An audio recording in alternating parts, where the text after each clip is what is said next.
ছাত্ৰ অৱস্থাৰ পৰাই বহুতে মনত এটা সপোন পুহি ৰাখে যে এদিন তেওঁ এজন ভাল প্ৰশাসনিক বিষয়া হৈ সমাজৰ কাৰণে সেৱা আগবঢ়াব, লগতে নিজৰ নাম উপাৰ্জন কৰিবলৈ সক্ষম হ'ব। যিসকলে এই সপোন দেখে তেওঁলোকৰ বাবে আজিৰ এই ভিডিঅ'টি। ইয়াত আমি কম্বাইণ্ড কম্পিটিটিভ এক্সামিনেশ্যন অসম লোকসেৱা আয়োগে পতা সংযুক্ত প্ৰতিযোগিতামূলক পৰীক্ষাৰ চিলেবাছ কি ধৰণে পঢ়িব লাগে, পঢ়াৰ কৌশল, তাৰ বিষয়ে অলপ আলোচনা কৰিম। প্ৰিলিমিনাৰী এক্সামিনেশ্যন, মেইনছ আৰু ইণ্টাৰভিউ তিনিটা পৰ্যায়ত এই পৰীক্ষা সম্পন্ন হয়। প্ৰিলিমিনাৰী এক্সামিনেশ্যনৰ কাৰণে জেনেৰেল ষ্টাডিজৰ এখন পেপাৰ আৰু অন্য এখন paper 1 and paper 2। General studies সাধাৰণ জ্ঞানৰ কাৰণে দুখন পেপাৰ থাকিব, দুঘণ্টীয়া 200কৈ নম্বৰ থাকিব। তাৰে 2 নম্বৰ পেপাৰখন তাত 33% নম্বৰ পাব লাগিব, 33% নম্বৰ পাব লাগিব, যিটো কমিশ্যনে নিৰ্ধাৰণ কৰে, যিটো লোকসেৱা আয়োগে নিৰ্ধাৰণ কৰিব, আৰু সেইখন কোৱালিফাইং টাইপৰ হয়, দ্বিতীয় যিখন কাকত। এই কথা প্ৰায় সকলোৱে জানে। আৰু ইয়াৰে 30ৰ পৰা 35% নম্বৰ অসমৰ পৰা, অসম সংক্ৰান্তীয় কথাবোৰৰ পৰা আহিব। গতিকে আমি প্ৰায় 50%তকৈ অলপ কম, অৰ্থাৎ আধাতকৈ অলপ কম প্ৰশ্ন অসম ৰিলেটেড আহিব। এইটো অসমৰ যুৱক যুৱতীসকলৰ কাৰণে নিঃসন্দেহে এটা ভাল খবৰ হ'ব পাৰে। কিন্তু কম্পিটিশ্যনত বা প্ৰতিযোগিতাত আমি দেশৰ কোনো প্ৰান্তৰ ছাত্ৰ ছাত্ৰীকে বাধা দিব নোৱাৰোঁ। গতিকে আমি সকলোৰে লগত ফেৰ মাৰিবলৈ প্ৰস্তুত হৈ থাকিব লাগিব। দুখন পেপাৰ, ইয়াৰে প্ৰথমখনত কাৰেণ্ট ইভেণ্টছ, নেশ্যনেল আৰু ইণ্টাৰনেশ্যনেল ইম্পৰ্টেঞ্চ, ৰাষ্ট্ৰীয় আৰু আন্তঃৰাষ্ট্ৰীয় যিবোৰ চলিত ঘটনা, history of India and Indian national movement, ভাৰতৰ স্বাধীনতা সংগ্ৰাম, India and world geography, Bharat আৰু বিশ্বৰ ভূগোল, এইবিলাক চিলেবাছ আহিব। ইণ্ডিয়ান পলিটি, ভাৰতৰ যি প্ৰশাসন, ৰাষ্ট্ৰযন্ত্ৰ, তাৰ বিষয়ে আহিব। পঞ্চায়ত এনেকুৱা ধৰণে। ইকনমিক এণ্ড ছ'চিয়েল ডেভেলপমেণ্ট, সমাজ যিবোৰ সংস্কাৰমূলক আৰু বা যি আমাৰ অৰ্থনৈতিক বিকাশ, তাৰ বিষয়ে আহিব। ডেম'গ্ৰাফী, জনসংখ্যা, জেনেৰেল ইছ্যুজ অন এনভাইৰনমেণ্ট, পৰিৱেশৰ ওপৰত আহিব। বায়'ডাইভাৰ্চিটি, আজিকালি এইটো এটা হট এৰিয়া হয়, ইয়াৰ পৰা বহুত ধৰণৰ প্ৰশ্ন আহে, বেছিভাগ প্ৰশ্ন ইয়াৰ পৰা অহা দেখা যায়। আৰু ই এটা চেঞ্জিং এৰিয়া হয়, অৰ্থাৎ সলনি হৈ থাকে। গতিকে ইয়াক আমি কাৰেণ্ট এফেয়াৰ্ছত সামৰি লৈ ভালদৰে আলোচনা কৰিব লাগে। যেনে বৰ্তমান বিশ্বৰ যি পৰিৱেশ চুক্তিবিলাক ক'ত অনুষ্ঠিত হৈছে, কোনখন ঠাইত, এইবিলাক কথা আমি নোট কৰি যাব লাগে। নট ৰিকুৱায়াৰ ছাবজেক্ট স্পেচিয়েলাইজেশ্যন, অৰ্থাৎ কোনো এটা ছাবজেক্টত জিঅ'গ্ৰাফীয়ে ধৰক ইয়াত আহিলে প্ৰশ্ন, কিন্তু ছাত্ৰজন জিঅ'গ্ৰাফীৰ নহ'লেও তেওঁ কভাৰ কৰিব পাৰিব। এইখিনি প্ৰশ্ন সাধাৰণতে 10th লেভেললৈকে CBSEৰ আৰ্হিত। আটাইতকৈ ডাঙৰ কথা হ'ল এইবাৰৰ পৰা UPSCৰ আৰ্হিত প্ৰশ্নসমূহ আহিব। আগত যি কুৱেশ্যন পেপাৰ আহিছিলে তেনেধৰণৰ প্ৰশ্ন আহিব বুলি আমি আশা কৰিব নোৱাৰোঁ। APSC বা অসম লোকসেৱা আয়োগে কেইখনমান মডেল পেপাৰো দিছে, লগতে জেনেৰেল ছায়েন্সৰো আহিব, সাধাৰণ বিজ্ঞান ক্লাছ 10 লেভেললৈকে সম্ভৱত আহিব। ইয়াৰ পিছত আমি চালোঁ কোৱালিফাইং পেপাৰ 2, যি দুখন পেপাৰ আছে, 80 নম্বৰ তাত থাকিব, 2 ঘণ্টা। আগৰখনো 2 ঘণ্টা 100 নম্বৰ আছিলে। তাত কম্প্ৰিহেনশ্যন, ইংৰাজীৰ কিবা এটা দিব, তাৰ পৰা আমি প্ৰশ্নবিলাক বাছি উলিয়াব লাগিব। কিবা মানে পেৰেগ্ৰাফ এটা দিব। Interpersonal skills including communication skills, কিদৰে মানে কথা পাতিব পাৰিব বা অভিব্যক্তি প্ৰকাশ কৰিব পাৰে সেই বিষয়ে চাব। লজিকেল ৰিজনিং, অংক দিব। Analytical ability, decision making and problem solving, কিছুমান চিটুৱেশ্যনেল কুৱেশ্যন দিব পৰিস্থিতিৰ বিষয়ক, সেই সময়ত ছাত্ৰজনে কি ধৰণে উত্তৰ দিছে সেইটো চাব। জেনেৰেল মেণ্টেল এবিলিটি, এইখিনি অংকৰ নিচিনাই, যিটো ৰিজনিং বুলিও কোৱা হয়। বেচিক নিউমাৰেচি, গণিতিক ধাৰণাৰ পৰা কি কি আহিব, নাম্বাৰ, সংখ্যা, এইবিলাক আহিব। আৰু ক্লাছ 10 লেভেললৈকে আহিব। ডাটা ইণ্টাৰপ্ৰিটেশ্যন, যিবোৰ তথ্যৰ বিশ্লেষণ, চাৰ্ট, গ্ৰাফ, টেবুল, ডাটা ছাফিচিয়েঞ্চি, এইবিলাক আহিব। আৰু যিসকল ছাত্ৰ ছাত্ৰীয়ে সংযুক্ত প্ৰতিযোগিতামূলক পৰীক্ষা দিবলৈ আগবাঢ়িছে, মনস্থ কৰিছে, তেওঁলোকে ইংৰাজী নিঃসন্দেহে জনা উচিত। অসমীয়াটো লিখিব পাৰে, কিন্তু ইংৰাজী জানিবই লাগিব। সেই বিষয়ে আমি ক্ৰমাগতভাৱে ভিডিঅ'টো আগবাঢ়ি গৈ থাকোঁতে পাই গৈ থাকিম। সকলো কথা এই ভিডিঅ'টিত সন্নিৱিষ্ট কৰা হৈছে, যাতে ছাত্ৰ ছাত্ৰীসকলৰ সুবিধা হয় আৰু ছাত্ৰ ছাত্ৰীসকলে মনত এটা আশা পুহি ৰাখিব পাৰে যে এইখিনি পঢ়িলে আমাৰ হয়। ইতিমধ্যে ইয়াৰ ওপৰত বিভিন্ন ভিডিঅ' বনাইছে, তথাপি ইয়াতো আমি সকলোখিনি কথা সন্নিৱিষ্ট কৰিবৰ যত্ন কৰিছোঁ। এতিয়া অসম লোকসেৱা আয়োগে কেইখনমান মডেল কুৱেশ্যন পেপাৰ জাৰি কৰিছে, অৰ্থাৎ কেনেকুৱা কুৱেশ্যন পেপাৰ আহিব প্ৰিলিমিনাৰীৰ কাৰণে, প্ৰাৰম্ভিক পৰীক্ষাৰ কাৰণে। জেনেৰেল ষ্টাডিজৰ এখন পেপাৰৰ সেট দুটা কুৱেশ্যন সেট দিছে আৰু জেনেৰেল ষ্টাডিজ 2 কাৰণে যিখন কোৱালিফাইং নেচাৰৰ হয় অৰ্থাৎ তাৰ নম্বৰটো যোগ নহয় কিন্তু 35% নম্বৰ তাত পাব লাগিব ছাত্ৰজনে তেতিয়াহে উত্তীৰ্ণ হ'ব এখনক ইগনোৰ কৰিব নোৱাৰি ইয়াত কোৱালিফাই নহ'লে আগৰখনত সৰহকৈ নম্বৰ পায়ো পাছ নকৰিব পাৰে ইয়াৰো দুখন সেট দিয়া হৈছে সেইখিনি চাব পাৰে এতিয়া এটা আটাইতকৈ গুৰুত্বপূৰ্ণ এইবাৰৰ পৰা নিগেটিভ মাৰ্ক আছে প্ৰতিটো ভুল উত্তৰৰ কাৰণে 0.25 নম্বৰ কটা যাব অৰ্থাৎ 4টাত 1 নম্বৰ কটা যাব 4টা যদি আমি ভুলকৈ কৰোঁ 1 নম্বৰ কটা যাব সেইকাৰণে আমি প্ৰশ্নবিলাক অপচনেল টাইপ হয় বহু বিকল্পী হয় তাৰ উত্তৰ কৰোঁতে সাৱধান হ'ব লাগিব যিবিলাক প্ৰশ্নৰ আমি উত্তৰ সঠিকভাৱে নাজানো তাক কৰাটো উচিত নহ'ব ছাত্ৰ ছাত্ৰীসকলে বা পৰীক্ষাৰ্থীসকলে এই দিশটো প্ৰথমৰ পৰাই যেতিয়া কুৱেশ্যনবোৰ প্ৰেক্টিছ কৰিব চাই যাব লাগে নিগেটিভ মাৰ্ক থাকিব ষ্ট্ৰেটেজি এইটো এটা অতি গুৰুত্বপূৰ্ণ প্ৰিলিমছৰ কাৰণে কথা কোৱা হৈছে কাৰণ প্ৰিলিমছত পাছ কৰিলে আমি মেইনছ পাব পাৰিম মেইনছৰ পৰা ভাইভালৈ যাব পৰা হ'ব পৰ্যায়ক্ৰমে গতিকে প্ৰথম বুক চিলেকশ্যনটো অতি গুৰুত্বপূৰ্ণ কিতাপ নিৰ্বাচন কৰোঁতে আমি কেনেধৰণৰ কিতাপ পঢ়িম যেনেকৈ পলিটিকেল ছায়েন্সৰ লক্ষ্মীকান্তৰ কিতাপখন বহুত সুন্দৰ ইয়াৰ কাৰণে আমি টপাৰ্ছ ইণ্টাৰভিউবোৰ চাব পাৰোঁ যিসকলে ইতিমধ্যে ভাল ফলাফল দেখুৱাইছে তেওঁলোকে ইণ্টাৰভিউ দিয়ে তেওঁলোকৰ কিতাপবিলাক চাব তেওঁলোকৰ ইণ্টাৰভিউ চাই কিতাপবিলাক ল'ব পাৰোঁ কাৰেণ্ট এফেয়াৰ্ছ আমি আলোচনা কৰোঁতে daily and monthly news paper চাব পাৰোঁ ইয়াৰ কাৰণে ইণ্ডিয়ান এক্সপ্ৰেছ কাকতখন আৰু আমাৰ যি আছাম ট্ৰিবিউন আছে অসমৰ কাৰণে এইখন ভাল লগতে ক্ৰিটিকেল পইণ্টবিলাক নোট কৰি থৈ যাব লাগে একেবাৰতে পঢ়োঁতেই নোট কৰি থৈ যাব লাগে অন্যথা আগলৈ কষ্ট হোৱাৰ সম্ভাৱনা আছে কাৰণ সেইখিনি আমি হেৰাই যোৱাৰ সম্ভাৱনা থাকে মনত নাথাকে বা বহুত পঢ়িবলগীয়া হ'লে এইটো হয় আৰু ষ্টেটিক পাৰ্ট দুটা অংশ আছে যিবিলাক সংবিধান জিঅ'গ্ৰাফী ইয়াৰ কিছুমান ষ্টেটিক পাৰ্ট আছে সেইখিনি আমি অতি সঠিকভাৱে মনত ৰাখি থ'ব পাৰোঁ কিন্তু কাৰেণ্ট এফেয়াৰ্ছখিনি সলনি হৈ থাকে তাক আমি ষ্টাডি কৰিবলগীয়া হয় চাই থাকিবলগীয়া হয় মাহেকত সপ্তাহত বা ছমাহৰ মূৰে মূৰে চাই থাকিবলগীয়া হয় ক'ৰ এৰিয়াছ কিছুমান ক'ৰ এৰিয়া আছে যেনেকৈ সংবিধানখনৰ কথা আহিয়ে থাকে মক টেষ্টবিলাকো দিব লাগে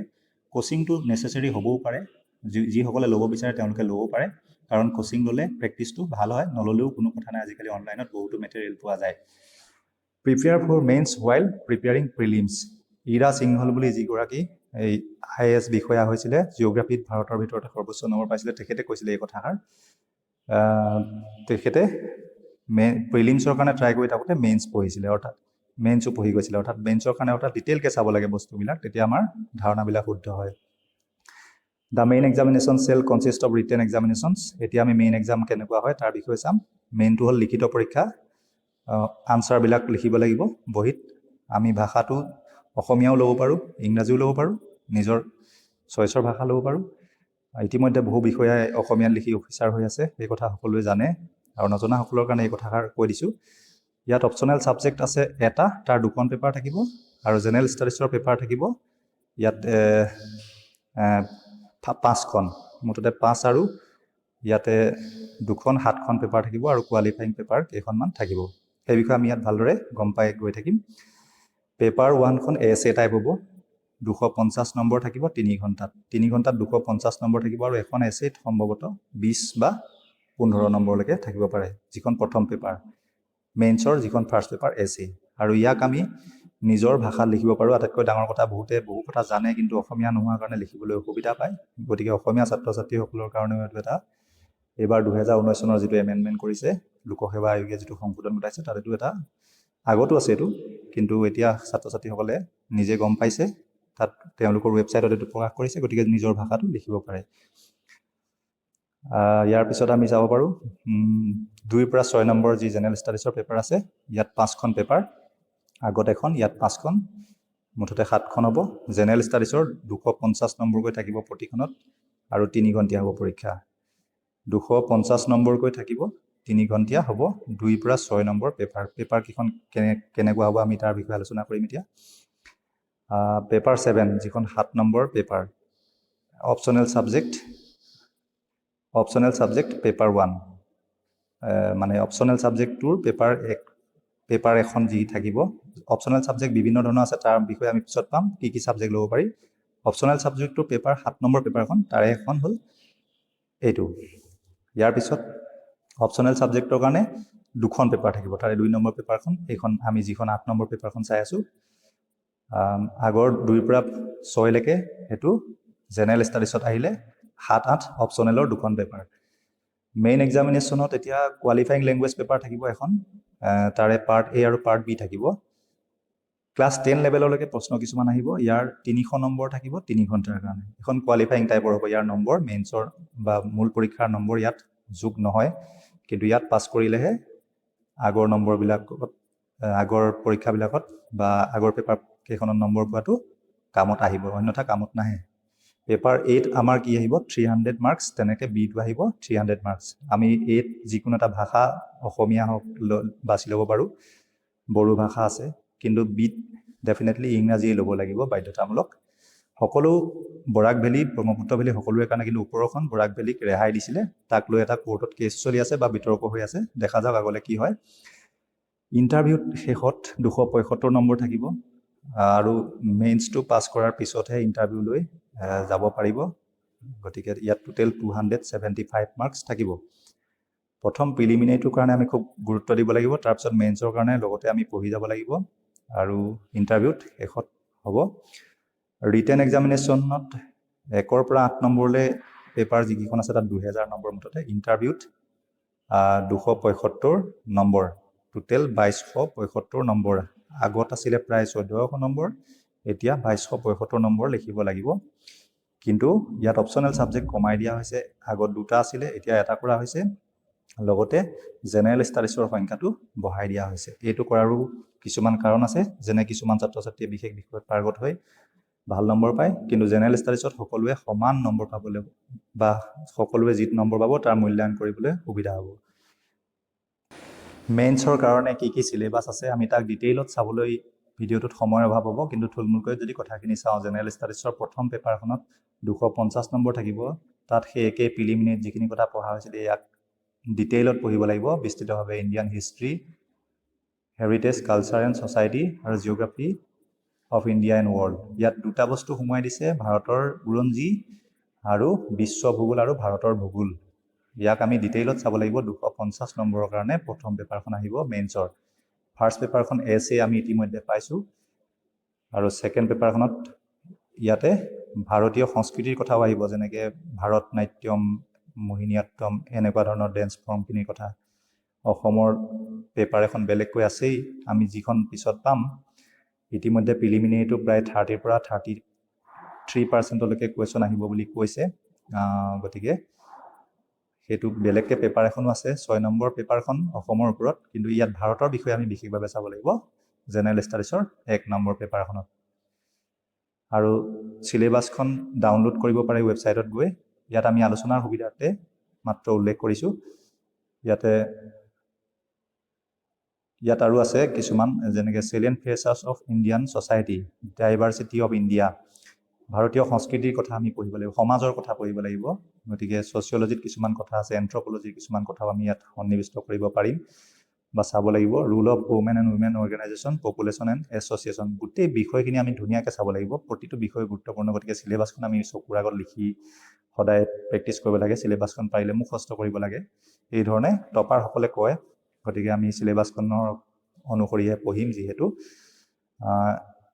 ফিজিকেল জিঅ'গ্ৰাফীৰ কথাও আহিব, ভাৰতৰ যিটো আৱয়ৱিক ভূগোল তাৰ বিষয়ে আহিব, সেইখিনিও আমি চাব লাগিব ডিটেইলত।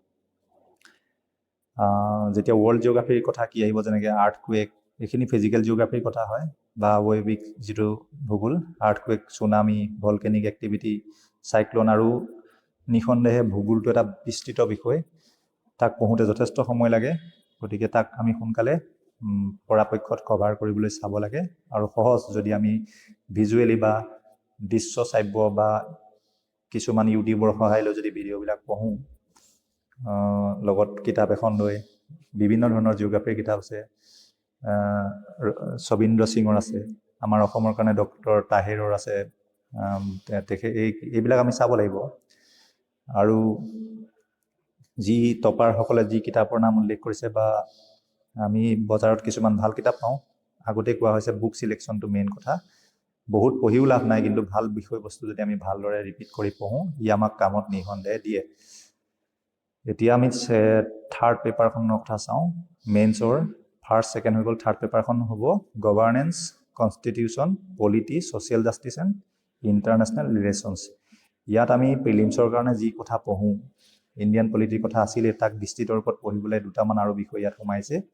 যিটো আন্তঃৰাষ্ট্ৰীয় সম্বন্ধ ইউনাইটেড নেশ্যন অৰ্গেনাইজেশ্যন এইখিনি কথাও আমি চাব লাগিব চিলেবাছখন বৰ এটা সৰু নহয় ইয়াক সহজে কভাৰ কৰিব পৰাটো স্মাৰ্ট ৰিডিং হ'ব লাগিব আমি খুব ষ্ট্ৰেটেজিকেলি আগবাঢ়িব লাগিব আৰু ৰিপিট কৰাটো অতি জৰুৰী ইয়াৰ চিলেবাছখন আপোনালোকে ডাউনলোড কৰি ৰাখিব পাৰে কি আছে এইখিনি প্ৰতিটো বিষয়ে গুৰুত্বপূৰ্ণ চাব লাগিব ভালদৰে পেপাৰ 3 এইখিনি কথা আমি চালো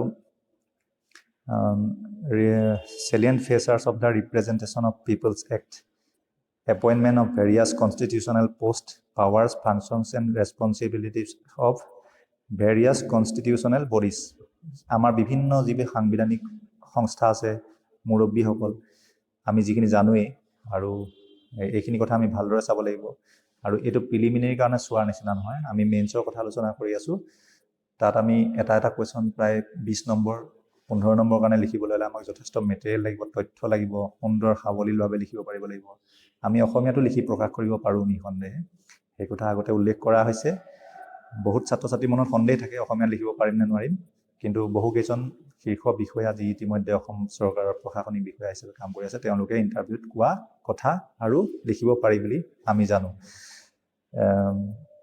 welfare scheme for vulnerable sections of the people by the center and state এইখিনি গোটেই সংবিধানৰ কথাখিনি ডিটেইলকে ইয়াত কোৱা হৈছে গতিকে সংবিধানত আমাৰ ভাৰতবৰ্ষৰ সংবিধানখন আমি ষ্টেটিক পাৰ্টত পৰে আৰু ইয়াক আমি মনত ৰখাটো আমি বিভিন্ন এক্সামৰ কাৰণে হ'ব অকল লোকসেৱা আয়োগৰ পৰীক্ষাৰ কাৰণে বুলি নহয় এছএছচি হওক বা আমাৰ অসম চৰকাৰৰ অন্যান্য পৰীক্ষা যিবিলাক এতিয়া আৰম্ভ হ'ব এই কৰোণা শেষ হোৱাৰ পিছতেই তাৰ কাৰণে আমাৰ সহায় হ'ব আমি কনষ্টিটিউশ্যনখন ধুনীয়াকৈ সুন্দৰকৈ সকলোৱে মনত ৰাখিবলৈ যত্ন কৰিব লাগে আৰু মনত ৰখাটো সহজ নহয় আৰ্টিকলবিলাক আমি খুব সুন্দৰভাৱে চাব লাগিব আৰু প্ৰিন্সিপাল কিছুমান চাব লাগিব যেনেকৈ আমাৰ মহাত্মা গান্ধীয়ে কিছুমান কথা কৈছিলে পঞ্চায়তী ৰাজৰ ওপৰত গুৰুত্ব দিছিলে সেইবিলাক প্ৰিন্সিপাল টাইপৰ কথা চাব লাগিব আমি নিখণ্ডে আমি চিলেবাছখন যদি একবাৰ ভালদৰে চাই লওঁ তাৰপিছত আমি মনত ৰাখি লওঁ তেতিয়াহে আমাৰ কামত দিব অন্যথা আমি গুৰিয়াল নোহোৱা নাৱৰ দৰে হ'ব নাওখন যেনি তেনি যাব চিলেবাছখন আগত ৰাখি চিলেবাছৰ ফালে নাওখন যদি আমি চলাই যাওঁ তেতিয়াহ'লে আৰু আমি যদি 100% ডেডিকেশ্যন দিওঁ তেতিয়াহ'লে সফল হোৱাৰ চান্স থাকে কিন্তু সফলতাটো ওপৰত নিৰ্ভৰ কৰি আমি কাম নকৰোঁ যিহেতু গীতাতে কোৱা হৈছে কৰ্ম কৰিবা সফলতা ভগৱানৰ হাতত গতিকে আমি কৰ্মহে কৰি যাব লাগিব ইয়াৰ পিছত পেপাৰ 4 যিখন চতুৰ্থ পেপাৰ যিখন মেইনছৰ সেইটো হ'ল জেনেৰেল ষ্টাডিজৰ 3 নম্বৰ তাত ইকনমিক্সৰ technology economic development biodiversity environment security and disaster management ইয়াত দুটা বস্তু আহি গ'ল ছায়েন্স এণ্ড টেকন'লজি কথাটো ইয়াত আহিব টেকন'লজি বুলি ক'লে আমি ভাৰতবৰ্ষৰ যি DRDOয়ে কিছুমান মিছাইল উৎক্ষেপণ কৰে এইবিলাকৰ কথা লগতে বিশ্বত ক'ৰবাত কিবা এটা নতুন বস্তু আৱিষ্কাৰ হৈছে সেইবিলাক ধৰণৰ কথা সকলোৱে বুজি পায় এইখিনি ডিটেইলত আমি আলোচনা কৰিব নোৱাৰোঁ যিহেতু ভিডিঅ'টো বহুত দীঘলীয়া হৈ যাব আৰু লগতে ইকনমিক ডেভেলপমেণ্ট ভাৰতৰ কিদৰে পঞ্চবাৰ্ষিক পৰিকল্পনা গ্ল'বেলাইজেশ্যন লিবাৰেলাইজেশ্যন এইখিনি কথা আমি চাব লাগিব ইয়াৰ পিছত আহিলে লেণ্ড ৰিফৰ্মছৰ কথা আছে ভাৰতৰ স্থায়ী যি বন্দবস্তি বা জমিনদাৰী ছিষ্টেম আঁতৰাইছিলে এইখিনি লেণ্ড ৰিফৰ্মটো হ'ল এইখিনি UPSCৰ বিষয়ে হয় UPSCৰ ষ্টুডেণ্টে খুব ধুনীয়াকৈ পঢ়ে আমাৰ অসমৰ ষ্টুডেণ্টে যদি ভাল চাকৰি এটা অসমতে ল'বলৈ মন আছে তেতিয়াহ'লে ডেফিনেটলি কষ্ট কৰিব লাগিব আৰু কষ্ট কৰাত কোনো আপত্তি নাই ছাত্ৰ অৱস্থাৰ পৰাই কষ্ট কৰিব লাগিব এইটো এদিনত কৰা কাম নহয় হয়তো বহুতে কষ্ট কৰি আছে আৰু যিসকলে কষ্ট কৰিবলৈ ইচ্ছা কৰে তেওঁলোকে চিলেবাছখন সুন্দৰকৈ ফ'ল' কৰিব লাগিব ডিজাষ্টাৰ মেনেজমেণ্টৰ কথা আছে ডিজাষ্টাৰ মেনেজমেণ্ট এমফাচিছ অন আছাম অসমত যি ডিজাষ্টাৰ মেনেজমেণ্ট আছে অৰ্থাৎ বানপানীৰ কথা ভূমিস্খলনৰ কথা আমাৰ ইয়াত ভূমিকম্প হয় সিদিনা ঢেকীয়াজুলিত এটা ডাঙৰ বৃহৎ ফাট মেলিছে ভূমিকম্পৰ কাৰণে কিয় অসমত সঘনাই ভূমিকম্প হয় বা নৰ্থ ইষ্টত এইখিনি কথা ডিটেইলত জানিব লাগিব আমি ওপৰুৱাকৈ পঢ়িলে আৰু যদি আমি মেইনছৰ কাৰণে পঢ়ি যাওঁ প্ৰিলিমিনাৰী কুৱেশ্যন আনচাৰখিনি অট'মেটিকেলি ওলাই আহিব আৰু সেইকাৰণে আমি পঢ়োঁতে এক্সপ্লেইন কৰা কথাবোৰহে আমি পঢ়িব লাগে আৰু বিশেষভাৱে যেতিয়া এডমিট কাৰ্ড দিয়ে 3 সপ্তাহৰ আগত এডমিট কাৰ্ড দিব বুলি কৈছে 21 দিনৰ আগত ৰাইট 3 সপ্তাহৰ আগত তেতিয়াৰ পৰা আমি প্ৰিলিমছৰ কাৰণে চালেও বিশেষভাৱে গুৰুত্ব দি যদি MCQ বিলাক চাওঁ তেতিয়াও হ'ব কিন্তু পঢ়োঁতে আৰু চিলেবাছখন কভাৰ কৰিবলৈ হ'লে আমি অলপ স্পীডত পঢ়িব লাগিব অৰ্থাৎ আমি লেহেমীয়াকৈ পঢ়িলে নহ'ব দিনত আমি প্ৰায় 3-4টা বিষয়ত খুব সুন্দৰকৈ আদায় কৰাৰ পিছত আকৌ নেক্সট কেইদিনমানৰ পিছত আকৌ সেই বিষয়টো ৰিপিট কৰিব লাগে। তাৰপিছত আকৌ পৰীক্ষাৰ আগত ৰিপিট কৰিবৰ কাৰণে বহীত কিছুমান নোট লিখি থৈ যাব লাগে। এইখিনি আমাৰ নিজৰো ধাৰণা আৰু যিসকল সফল ছাত্ৰ ছাত্ৰী তেওঁলোকে কৈছে তেওঁলোকৰো ধাৰণা। আপোনালোকে চাব পাৰে বেলেগ ভিডিঅ'ত এই কথাখিনি কয় আৰু নিজেও প্ৰেক্টিকেলি পাব পাৰে এই কথাটো। এইখন হ'ল 4ৰ্থ পেপাৰৰ চিলেবাছ। এতিয়া 5ম পেপাৰখন আহিলে।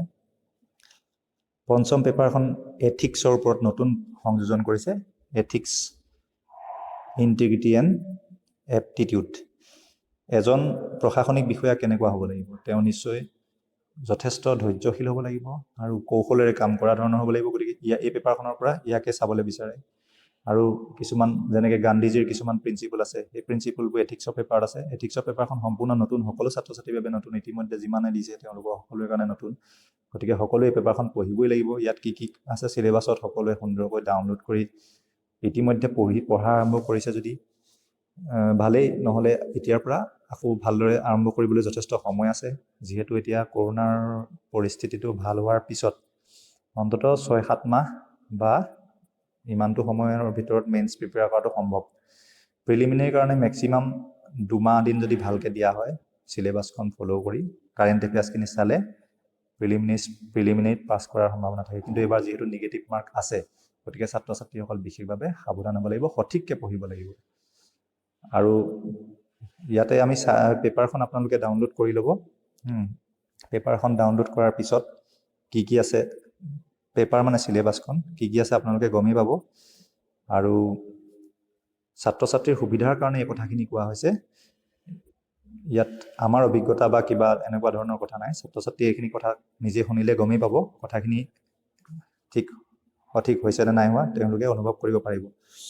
পেপাৰ 6ৰ কাৰণে আমি যি মেইনছৰ পেপাৰ 6 নম্বৰ 2ৰ পৰা 6লৈকে আছিলে, এতিয়া 6 নম্বৰ পেপাৰখন জেনেৰেল ষ্টাডিজৰ হিষ্ট্ৰী আহিব। ইয়াত হিষ্ট্ৰী লগতে polity, geography, specially of Assam, এই পেপাৰখনৰ কথা কোৱা হৈছে। 6 নম্বৰ পেপাৰখন অসমৰ কাৰণে আহিব। আমি অসমৰ কাৰণে এখন পেপাৰে দিছে 250 নম্বৰ এক্সট্ৰা। গতিকে ষ্ট্ৰেটেজিকেলি আমি যেতিয়া পঢ়োঁতে কি কৰিব লাগে, অসমৰ পাৰ্টটো বিশেষভাৱে পঢ়ি যাব লাগে। যেনে পলিটিৰ কথা কোৱা হৈছে, আমাৰ ভাৰত চৰকাৰৰ কথা সুধিব, কিন্তু অসমৰ কথা আমি তেতিয়া যদি এই পেপাৰখনত অসমৰ কথা সুধিব, যেনে অসমৰ পঞ্চায়তী ৰাজ ব্যৱস্থাৰ কথা সুধিব। গতিকে এই পেপাৰখন এক্সট্ৰাকৈ আমি পঢ়ি ল'লে আমাৰ, আৰু কৈছে কি 30-35% অসমৰ পৰা আহিব। গতিকে আমি কথাখিনি পঢ়োঁতেই অসমৰ কথা পঢ়োঁতেই আমাৰ গোটেই বাকী অংশও পঢ়া হ'ব। এইটো কথা সকলোৱে অনুভৱ কৰে। গতিকে ষ্ট্ৰেটেজি সেইটো হ'ব লাগে, অসমৰ পাৰ্টটো আমি সুন্দৰকৈ কভাৰ কৰিব লাগে, তেতিয়া নম্বৰ স্ক'ৰটো বহোৱাৰ চান্স থাকে। ইকনমি চাব লাগিব, অসমৰ অৰ্থনীতি, অসমৰ বিষয়ে কিতাপ পাবলৈ বহুত জটিল, কিন্তু যিকেইখন কিতাপ আছে সেইখন খুব নিৰ্ভৰযোগ্য, তাক আমি ভালদৰে চাব লাগিব। এতিয়া আহিলে প্ৰিলিমিনেৰী নম্বৰটো, ইয়াৰ পিছৰ যি কোৱালিফাইং পেপাৰ আছে, কোৱালিফাইং পেপাৰখনৰ নম্বৰটো যোগ কৰা নহয়। পেপাৰ এ, পেপাৰ বি আছে, আছামিজ, বেংগলী, বড়ো, 300 মাৰ্কছ থাকিব। 3টা ভাষাৰ কাৰণে এখন যিটো ভাষা আমি বাছি ল'ম, আৰু ক্লাছ 10 লেভেলৰ কিছুমান কনচেপচুৱেল কথা আহিব, শ্বৰ্ট এছে থাকিব, লগতে প্ৰিচিজ ৰাইটিং থাকিব, সাৰাংশ লিখন, এইখিনি কথা। কিন্তু ইয়াৰ নম্বৰ যোগ নহয়। 7 নম্বৰ পেপাৰখন কোৱালিফাইং টাইপৰ, কিন্তু ইয়াত পাছ কৰিব লাগিব, নহ'লে আগত সৰহকৈ নম্বৰ পাই লাভ নাই। গতিকে ইয়াক আমি ইগন'ৰ কৰিব নোৱাৰোঁ। পেপাৰ বিত আহিব ইংলিছ কম্পালচৰি সকলো ষ্টুডেণ্টৰ কাৰণে, 300 মাৰ্কছ থাকিব ইয়াত, 300 নম্বৰ একেই। ইয়াতো সেই short essay, usages of vocabulary, usages and vocabulary, precis writing, সাৰাংশ লিখন, এইবিলাক আচলতে প্ৰেক্টিকেল নলেজটো চাই, কিদৰে এখন এছে বা লেটাৰ লিখিব পাৰে এজন অফিচাৰে, সেই বিষয়ে তেওঁলোকে এক্সামাইন কৰিবলৈ চায়। ইয়াৰ পিছত অপশ্যনেল ছাবজেক্টৰ কথা কৈছিলোঁ, 7 আৰু 8, 6 নম্বৰ পেপাৰ পালোঁ আমি, তাৰপিছত কোৱালিফাইং পেপাৰ পালোঁ। এতিয়া 7 আৰু 8 নম্বৰ যি পেপাৰ হ'ব, এই পেপাৰখন হ'ব এগ্ৰিকালচাৰ। বিষয়কেইটা কি কি থাকিব? অপশ্যনেল ছাবজেক্টকেইটা। অপশ্যনেল ছাবজেক্টকেইটা আপোনালোকে চাই ল'ব, প্ৰায় 26টা ছাবজেক্ট আছে, কিন্তু বৰ্তমান এডুকেশ্যনটো নাই। আৰু অপশ্যনেল ছাবজেক্ট বাছি লওঁতে নিজৰ মনক আহ্বান জনাব, কোনটো বিষয়ত আপুনি পাৰ্গত হ'ব পাৰে। নহয় কোনোবাই হায়েষ্ট নম্বৰ পাইছে বুলি আপুনি বিষয় নল'ব। বহুত ভিডিঅ' ইয়াৰ ওপৰত বনাইছে, আপোনালোকে চাই ল'ব। মই বেলেগকৈ ইয়াৰ ওপৰত বিশেষ ভিডিঅ' বনাবলৈ বিচৰা নাই, কিন্তু কিছুমান বস্তুৱে আমাক সহায় কৰে ডেফিনেটলি, সেইটো চাব লাগিব। যেনে পলিটি পঢ়িলে আমাৰ প্ৰিলিমিনাৰী বহুতখিনি সাৰাংশ পাই যাওঁ আৰু ঠিক একেদৰে ইঞ্জিনিয়াৰিঙৰ ষ্টুডেণ্টে ল'বলৈ কেতিয়াবা অসুবিধা পায়, কিন্তু কোনোবাই লয়, পাছ কৰে, অফিচাৰ হৈ আছে, তেখেতলোক বিষয়া হৈ আছে ইতিমধ্যে। কিন্তু সাধাৰণতে আৰ্টছৰ ছাবজেক্ট বেছিকৈ লয়, কিন্তু এডুকেশ্যনটো বৰ্তমান উঠাই দিছে। আগত দুটা কম্বিনেশ্যন ল'বলৈ দিয়া নাছিলে, ছ'চিয়লজি যেনেকৈ এন্থ্ৰপ'লজি, কিন্তু এতিয়া এটাই ছাবজেক্ট যিহেতু দিছে, গতিকে আৰু আগত কি হৈছিলে, দুটা ছাবজেক্টত সৰহকৈ নম্বৰ পায় আৰু জেনেৰেল ষ্টাডিছত কমকৈ পালেও পাছ কৰি যায়। কিন্তু এতিয়া জেনেৰেল ষ্টাডিছত ছাত্ৰ ছাত্ৰী সকলোৰে বাবে সমভাৱে নম্বৰটো দিয়াত সুবিধা হ'ব। আৰু এইখিনি হ'ল ছাবজেক্টকেইটা। চিলেবাছো আছে, অপশ্যনেল ছাবজেক্টৰ ডিটেইল চিলেবাছ আছে। সেই চিলেবাছখন আপোনালোকে ধুনীয়াকৈ ডাউনলোড কৰি চাব, যিটো ছাবজেক্ট লয়। ছাবজেক্ট লওঁতে সদায় নিজক সুধিব কোনটো পাৰে, লগতে ডিগ্ৰী ছাবজেক্টটোৰ কথা ভাবিব। এইখিনি কথা নিজে চিন্তা কৰি ল'ব সুন্দৰকৈ, যিটো ছাবজেক্ট ভাল লাগে। ধৰক জিঅ'গ্ৰাফীটো বহুতে চাই ভাল পায়, সেইটো ল'ব পাৰে, বহললৈও কোনো কথা নাই। এতিয়া নতুনত্ব এটা আহিছে, কেইটামান নতুন বিষয় ইয়াত সোমোৱাই দিছে। এছিষ্টেণ্ট যেনে BDO, extension officer credit, sub registrar, CDPO child ডেভেলপমেণ্টৰ যিকেইটা post, inspector of legal metrology, আগতে বেলেগকৈ পাতে লোকসেৱা আয়োগে, এছিষ্টেণ্ট মেনেজাৰ অফ ইণ্ডাষ্ট্ৰিজ, এই পোষ্টকেইটা কম্বাইনকৈ ইয়াতেই হ'ব আৰু বেলেগকৈ সেইটো পৰীক্ষা দিয়াৰ প্ৰয়োজন নাই। গতিকে ডেফিনেটলি অলপ ভালেই হ'ব এইটো সকলো পৰীক্ষাৰ্থীৰ বাবে। এতিয়া আহিলে বয়সটোৰ কথা সকলোৱে জানে, এইটো মই উল্লেখ কৰাৰ প্ৰয়োজন নাই, তথাপি কৈছোঁ। যিসকলৰ 38 হয়, OBC সকলৰ 3 বছৰ বঢ়াই দিব, SC STৰ কাৰণে 5 বছৰ বঢ়াই দিব, ফিজিকেলি হেণ্ডিকেপৰ কাৰণেও তেনেকৈ আছে চেলেঞ্জৰ কাৰণে। আৰু গভমেণ্ট ছাৰ্ভিচত যোনসকল আছে তেওঁলোকেও পৰীক্ষাৰ কাৰণে এপ্লাই কৰিব পাৰে। যোনসকলে ভৱিষ্যতে পৰীক্ষা দিয়াৰ কথা ভাবিছে সকলোৱে দিব পাৰে 38 হোৱালৈকে। কিন্তু তেওঁলোকে প্ৰপাৰ চেনেলত যাব লাগিব, অৰ্থাৎ অফিচক জনাব লাগিব যে আমি পৰীক্ষা দিছোঁ বুলি ৰিটেন সেই কপিটো জমা দিব লাগে। সেই কথা সকলোৱে জানে, এইখিনি সাৱধান হ'ব লাগে সকলো। 275 মাৰ্কছ যি ইণ্টাৰভিউত থাকে এইটো অতি গুৰুত্বপূৰ্ণ। এইটো পাৰ্চনেল টেষ্টৰ কাৰণে কৰা হয়, ইয়াৰ ওপৰত নলেজটো চোৱা নহয়। বোলে মেইনছত ধেৰ নম্বৰ পাইছে তাৰ কাৰণে প্ৰশ্ন ধেৰ কৰিব, এনেকুৱা নহয়। জাষ্ট পাৰ্চনেল টেষ্টৰ কাৰণে কৰে, এটিটিউডটো চাই। এইটো ইণ্টাৰভিউৰ কাৰণে যোনসকলে পিছত পাব তেওঁলোকে ডেফিনেটলি বিভিন্ন ধৰণৰ ভিডিঅ' চাব পাৰিব। আৰু শেষত যিসকল প্ৰিলিমিনেৰীত বহে, মেইনছত বহি ভাইভাত বহে, তেওঁলোকক নম্বৰটো দি দিয়ে। আৰু যিসকলে মেইনছ দিছে কিন্তু প্ৰিলিমিনেৰীত পোৱা নাই তেওঁলোকক নম্বৰ নিদিয়ে। ইয়াত তেওঁলোকৰ গাইডলাইনত ধুনীয়াকৈ উল্লেখ কৰা আছে, শেষত নম্বৰটো স্ক'ৰটো চাব পাৰে। এইখিনি কথাই ছাত্ৰ ছাত্ৰীক সহায় কৰিব বুলি আশা ৰাখিলোঁ। আৰু সকলো পৰীক্ষাৰ্থীকে অনাগত পৰীক্ষাৰ কাৰণে শুভকামনা যাচিলোঁ। বহুত বহুত ধন্যবাদ।